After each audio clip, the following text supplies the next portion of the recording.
नमस्कार। मैं पंडित राजेश अवस्थी आप सभी दर्शकों का अपने YouTube चैनल कुंडली किस्मत की पर बहुत बहुत स्वागत करता हूं। 2025 जुलाई का महीना धनु राशि के लिए कैसा रहने वाला है?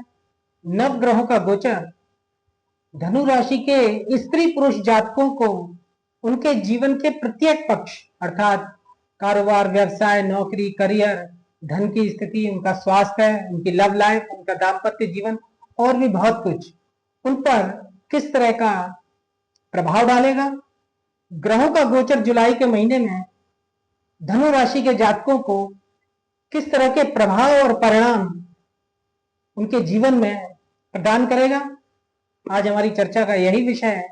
तो सबसे पहले धनु राशि के दृष्टिकोण से ग्रहों का गोचर जुलाई के महीने में किस प्रकार का रहने वाला है, इसे समझ लेते हैं।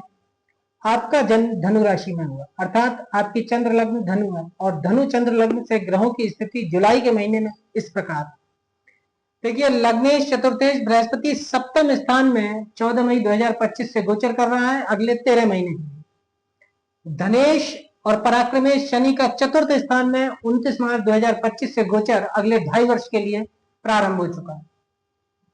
इसके साथ साथ पंचमेश और व्ययेश मंगल भाग्य स्थान में मित्र सूर्य की सिंह राशि पर गोचर कर रहा है और केतु के साथ वो अंगारक योग बना रहा है। षष्ठेश लाभेश शुक्र छठे स्थान में स्वराशिस्त गोचर कर रहा है। इसके साथ साथ सप्तमेश और दशमेश बुध अष्टम त्रिक स्थान में 30 अगस्त तक गोचर करेगा।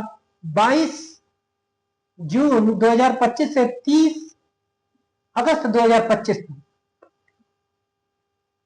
पराक्रम स्थान में राहु का गोचर और नवम त्रिकोण भाग्य स्थान में केतु का गोचर चल रहा है। तो सबसे पहले बात करते हैं धनु राशि के जातकों के स्वास्थ्य से संबंधित। देखिए, लग्नेश चतुर्थेश गुरु आपके सप्तम स्थान में गोचर कर रहे हैं और अपनी सप्तम दृष्टि से लग्न को देख रहा है। इसलिए सामान्य रूप से जुलाई के महीने में जातकों का स्वास्थ्य लगभग अच्छा ही रहने वाला है। इसके साथ साथ चंद्रमा से केंद्र में बृहस्पति की स्थिति गजकेसरी योग और लग्नाधिपति योग का भी निर्माण कर रही है, जिसके परिणाम स्वरूप जातक का व्यक्तित्व प्रभावशाली और आकर्षक रहेगा।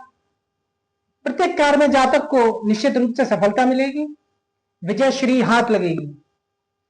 अधिक यात्राएं करनी पड़ेंगी जुलाई के महीने में या अधिक यात्राएं कर सकती हैं।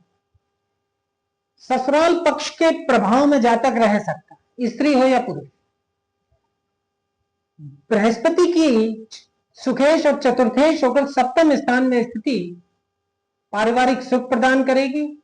भूमि, भवन व वाहन का उत्तम सुख जातक को मिलता रहेगा, क्योंकि गुरु सूर्य की युति प्रबल राजयोग बना रही है। गुरु यहाँ केंद्रेश है और सूर्य यहाँ नवमेश त्रिकोणेश है, अर्थात सूर्य और बृहस्पति की युति राजयोग कारक युति है और इसी युति के परिणाम स्वरूप जातक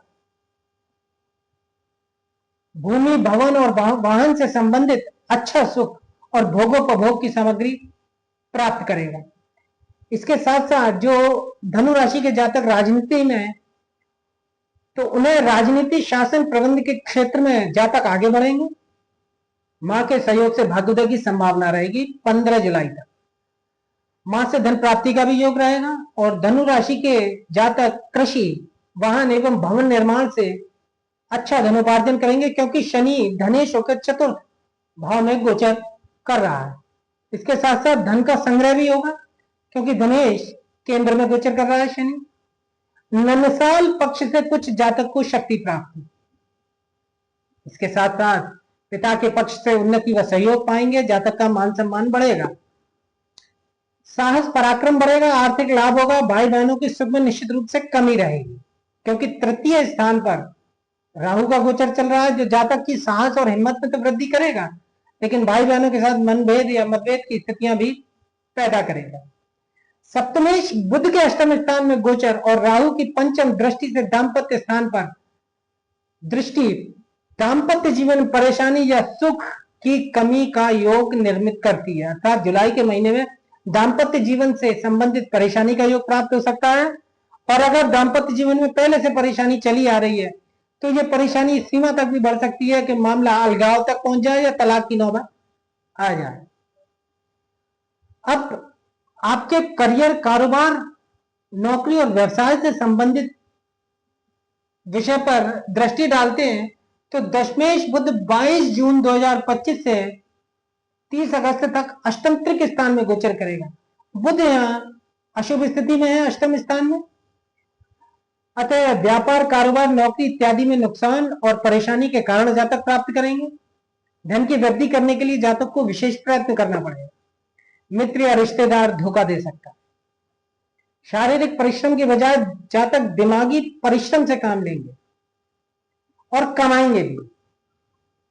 नवम स्थान में मंगल का गोचर विद्या की शक्ति प्रदान करेगा। संतान पक्ष में कमी के साथ सुख मिलेगा, क्योंकि पंचमेश मंगल केतु के साथ गोचर कर रहा है। कुछ केतु के साथ गोचर करने से संतान पक्ष में अचानक कष्ट या परेशानी की स्थिति पैदा हो सकती है।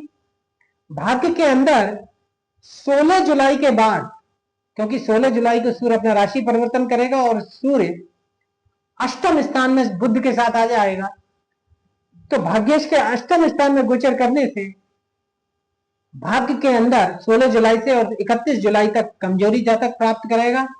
भाग्य जातक के मार्ग में परेशानी और अड़चने पैदा कर सकता है। खर्चा अधिक रहेगा, क्योंकि मंगल चतुर्थ दृष्टि से खर्च स्थान को देखेगा। इसके साथ साथ भाग्य और बुद्धि बल से जातक खर्च का संचालन करेगा। मंगल व्ययेश होकर, अच्छा अर्थात खर्चेश होकर भाग्य स्थान में गोचर कर रहा है, और मंगल चूंकि बुद्धि स्थान का भी अधिपति है, इसलिए जातक भाग्य बल से और बुद्धि बल से अपने खर्चों को चलाएगा। इसके साथ साथ भारी स्थानों का जातक को लाभ प्राप्त होगा, अर्थात भारी स्थान से जातक लाभान्वित रहेगा। जन्म स्थान से बाहर विदेश जाने का योग रहेगा। भारी स्थान से जातक का भाग्योदय हो सकता है, क्योंकि व्ययेश भाग्य स्थान में गोचर कर रहा है, तो अचानक से जातक का भाग्योदय किसी भी परिस्थिति में होने की संभावना रहेगी। धार्मिक कार्य एवं तीर्थाटन में जातक का धन का व्यय होगा, क्योंकि नवम स्थान धर्म स्थान है, दान परोपकार का स्थान है, और खर्चेश अर्थात मंगल व्ययेश होकर धर्म स्थान में गोचर करेगा, तो धार्मिक कार्यों पर और तीर्थ यात्राओं पर या तीर्थाटन पर धन का व्यय करा सकता। काम इच्छा में वृद्धि रहेगी। इसके साथ साथ जातक शत्रुओं पर प्रभाव रखेंगे, क्योंकि शुक्र लाभेश और षष्ठेश होकर छठे स्थान पर गोचर कर रहा है। 26 जुलाई तक शुक्र का गोचर रहेगा, 29 जून से। तो शत्रुओं पर जातक प्रभाव रखेगा अपनी चतुरता से, क्योंकि शुक्र चतुराई का कारक ग्रह है। झगड़े झंझटों से जातक लाभान्वित होगा।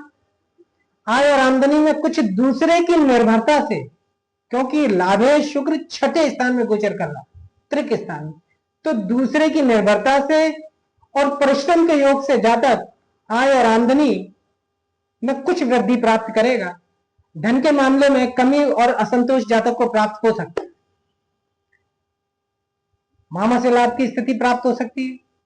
केतु का नवम स्थान में गोचर पिता के लिए अनिष्टकारी या कुछ स्वास्थ्य से संबंधित परेशानी दे सकता है, कष्ट हो सकता है पिता, इसलिए ध्यान रखें। ईश्वर में जातक का विश्वास कम होगा। भाग्य में भी भरोसा कम हो जाएगा। क्यों? क्योंकि दो पाप ग्रह भाग्य स्थान में गोचर कर रहे हैं, और भाग्य 16 जुलाई के बाद अष्टम स्थान में गोचर करेगा। जीवन की दिनचर्या में रौनक रहेगी, आयु की वृद्धि प्राप्त होगी, सुख सुविधा मनोरंजन की सामग्री खरीदी जाएगी। परिश्रम से रुका हुआ काम जातक बनाने में कामयाब रहेगा। इसके साथ साथ अनावश्यक भागदौड़ चिंता का कारण बन सकती है। कर्मेश बुध अष्टम स्थान में गोचर कर रहा है, और अष्टम स्थान बुरे कार्यों से, गलत कार्यों से और अनैतिक कार्यों से धन प्राप्ति का है। अतः जब जातक को अपने परिश्रम पूर्वक किए गए कार्यों में भी सफलता प्राप्त नहीं होगी, तब जातक गलत कार्यों से, अनैतिक कार्यों से और पाप कर्म से धन कमाने का प्रयास करेगा, और भाग्य बल से उसमें सफलता भी मिलेगी।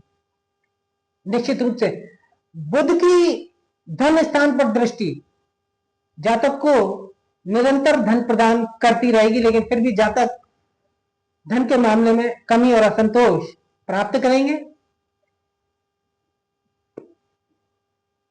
चंद्रमा गोचर में जब भी चौथे, आठवें या 12वें स्थान में गोचर करता है, अर्थात अशुभ स्थिति में होता है या अपनी नीच राशि में गोचर करता है, उन दोनों जातक को मानसिक परेशानियों का सामना करना पड़ता है, क्योंकि चंद्रमा मन और मस्तिष्क का कारक ग्रह है। तो ऐसी तारीखें, जिन तारीखों पर चंद्रमा अशुभ स्थिति में रहेगा, वो 16 और 17 जुलाई है। अतः 16 और 17 जुलाई को चंद्रमा की युति चतुर्थ भाव में शनि के साथ बनाकर विषयोग बनाएगी। अतः 16-17 तारीख को जातक जरूरी कामों को टाल दें या मानसिक रूप से अपने आप को मजबूत बना के रखें, क्योंकि यह समय जातक को मानसिक पीड़ा, मानसिक कष्ट या मानसिक तनाव दे सकता है। तो धनु राशि के जातकों के लिए आज के वीडियो में इतना ही। अगर वीडियो अच्छा लगा तो वीडियो को लाइक करें, अधिक से अधिक शेयर करें और चैनल को सब्सक्राइब करें।